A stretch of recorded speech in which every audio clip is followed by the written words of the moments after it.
जी, बिस्मिल्लाह रहमान रहीम। और शुक्रिया आपने बुलाया और अच्छे सवाल पर एक दूसरे से सीखने का मौका दिया। अच्छा, इन दोनों इस्तिलाहात जैसे आपने बड़ा अच्छा इब्तदाइया दिया है कि जो दुनिया में मजमूई सूरत हाल सियासी आलमी तनाज़ुर में बन रही होती है, उसी तरह इस्तिलाहात जो हैं वो बपा होती हैं या वो जारी होती हैं या वो एक छा जाती हैं। कौमी ज़ुबानों का नाम कब कौमी ज़ुबानें कहा गया, उसके पीछे हमें अंदाज़ा है कि उस वक्त एक ख़ास सियासी फ़ज़ा आलमी तौर पे मौजूद थी। उस वक्त उन्हें कौमी ज़ुबानें, जब वो नेशनैलिटीज़ के तसव्वुर आए और उसी के साथ उन्हीं की फिर ज़ुबानें, वो वाला मामला आया।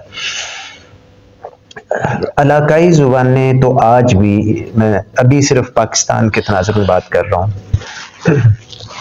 कल ये जो निगरान वज़ीर आज़म हैं, वो जब पाकिस्तानी ज़ुबानों के मुतल्लिक काबीना के आखिरी इजलास में उनको लाइव कट किया गया टीवी पर, तो वो पाकिस्तान की ज़ुबानों को, जो पाकिस्तान के लोगों की ज़ुबानें हैं, उनको इलाकाई ज़ुबानें कह रहे थे।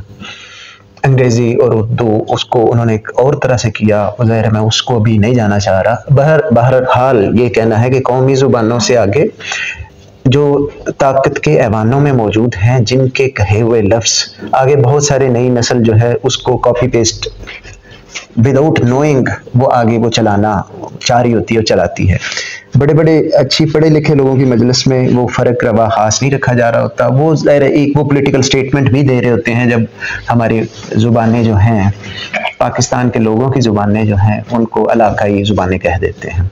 हालांकि बहुत सारी ज़ुबानें जो हैं उनके बोलने वाले शायद हमारी ऑफिशियल अंग्रेज़ी और उससे कहीं गुना ज़्यादा उनके बोलने वाले हैं, तो उनको हम तखफीफ करके, रिड्यूस सा करके, छोटा सा करके उन्हें हम रीजनल ज़ुबानें, ताकतवर तबके या लोग जिनकी आवाज़ आगे कॉपी पेस्ट होती है वो कर रहे हैं। और अब बात आती है फर्स्ट लैंग्वेजेस और मादरी ज़ुबानों पर। मादरी ज़ुबानों की जो है इस वक्त एकेडमिक जो है ज़्यादा फर्स्ट लैंग्वेज का लफ्ज़ इस्तेमाल करते हैं और तकरीबन इंटरचेंजेबली बराबर की सतह पे ही मदर लैंग्वेजेस, मदर टंग का अंग्रेज़ी में बहुत ही कम इस्तेमाल, इस वक्त स्टैंडर्ड अंग्रेज़ी इस्तेमाल करते हुए लोग मदर टंग बहुत कम कह रहे हैं। ये पिछली चंद एक दहाइयों से हम ये नोट करते हैं चीज़। मदर लैंग्वेजेस जो है ना, टंग को थोड़ा सा एक वो जिसे फेलिसिटी ऑफ एक्सप्रेशन या अच्छी बोलने के अंदाज में उसे, मतलब थोड़ा सा वो एक ज़ुबानों का होता है ना अपना भी। तो मदर लैंग्वेजेस और फर्स्ट लैंग्वेजेस ये दो जो हैं एकेडमिक सतह पे ज़्यादा हैं।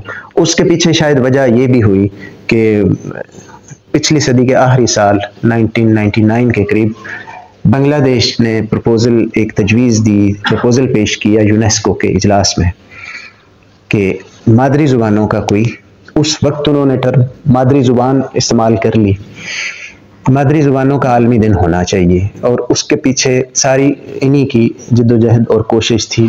ओरिजिनल आइडिया भी बांग्लादेश का था। तो ये बहस बहरहाल चलते चलते 2007 या 2009 के करीब आलमी दिन मुकर्रर हो गया। वो 21 फरवरी करार पाया और 21 फरवरी में हम बतौर मुल्क, हमारे लिए एक मतलब वो एक तारीख का एक मुश्किल सा लम्हा था, जिसको हम, कुछ ऐसे लम्हे होते हैं जिन्हें शायद याद करना किसी सियासी तारीख और किसी कौम या किसी अवाम के लिए वो एक खार सा होता है। 21 फरवरी के ज़ुबान की बुनियाद पर बांग्लादेश में यूनिवर्सिटी के तलबा को, उन पर पुलिस ने फायरिंग की और वो जान से गए।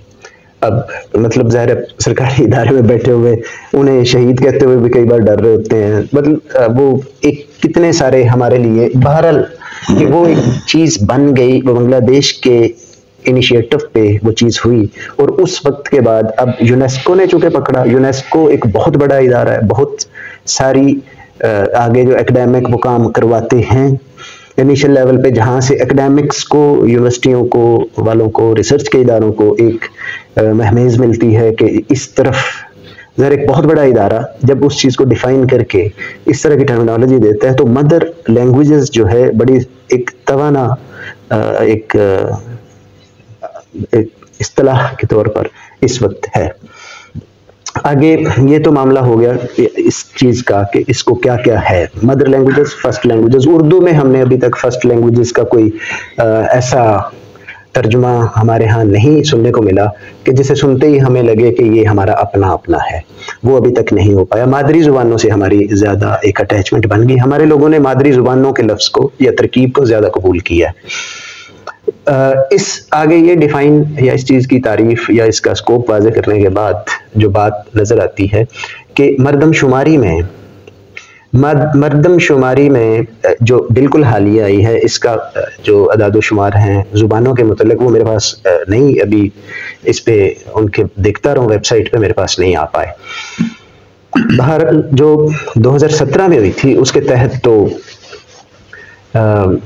जैसे हमने कहा जो हमारी 8% उर्दू है, इसके अलावा उन्होंने कोई उस वक्त 10 ज़ुबानों का ऑप्शन या 13 का ऑप्शन दिया था मरदमशुमारी के फॉर्म में।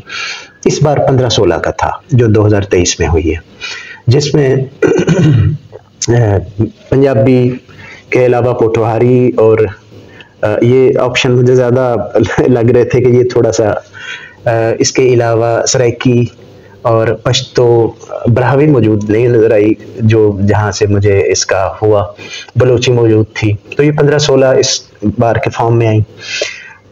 अब इसी चीज़ को मादरी ज़ुबानें और फर्स्ट लैंग्वेजेस इन दोनों को मिला के जब हम देखते हैं तो हमें मालूम हो गया कि जो इस वक्त हमें टेक्नोलॉजिकल कल्चर जिसके अंदर हम रह रहे हैं, हम शहरियत या अर्बनाइजेशन जो आई है, अगर तो हम में से कोई भी फर्द अपने आप को एज्यूम कर ले कि हम में से बहुत सारे हैं जो एक सेमी अर्बन या रूरल एरियाज के हैं, अगर हम वहीं पे रहते तो शायद हम अपनी अपनी वही एक मादरी ज़ुबान की दुनिया, उसके लफ्ज़ों की, उसकी आवाज़ों की दुनिया के अंदर रहते।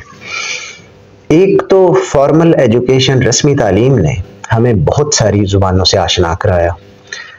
उर्दू हमारी सरकारी या कौमी ज़ुबान, अंग्रेज़ी साथ हम मतलब वही जनरेशन है जो 6ठी जमात से अंग्रेज़ी शुरू किया था जिन्होंने।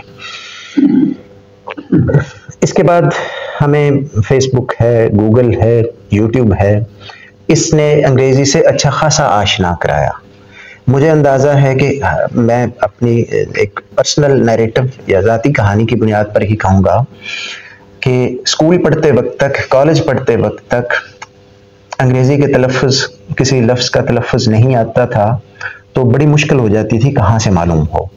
अब हमें जितनी तेज़ी से, जितनी आसानी से लफ्ज़ ओरिजिनल उसी कल्चर की आवाज़ें मुख्तलिफ़ शक्लों में मुयस्सर हैं। हम उन यूनिवर्सिटियों के लोगों को सुनते हैं, यूट्यूब पे सुनते हैं, फेसबुक पे सुनते हैं, और जो ओपन एजुकेशन के सोर्सेज हैं जिन्हें एजुकेशनल टेक्नोलॉजीज़ नई नई आई हैं, तो हमें उनकी मूवीज़ नेटफ्लिक्स की शक्ल में है, popular culture, popular form of media जो आई, इससे हमें इस कदर एक्सपोजर हो गया हुआ है कि हमारे पैदा होने वाले बच्चे, हत्ता कि वो पैदा नहीं भी हुए तो वो मल्टीलिंगुअल एक फ़िज़ा के अंदर वो उनका फीटस भी डेवलप हो रहा है, मतलब वही उसी के अंदर से वो, मतलब जब वो अभी पैदा भी नहीं हुए तो वो आवाज़ें सुन रहे हैं। अब ये बहुत कम रह गया है कि माँ अगर बच्चा पैदा होने वाला है तो वो कुरान पाक पढ़े तो बड़ा वो बच्चा ऐसा होगा। उसके अलावा उस बच्चे ने ढेर सारी आवाज़ें, बहुत सारी ज़ुबानें सुन ली हुई हैं। तो अब फर्स्ट लैंग्वेज या मादरी ज़ुबान कोई नीट क्लीन कैटेगरी नहीं रह गई हुई।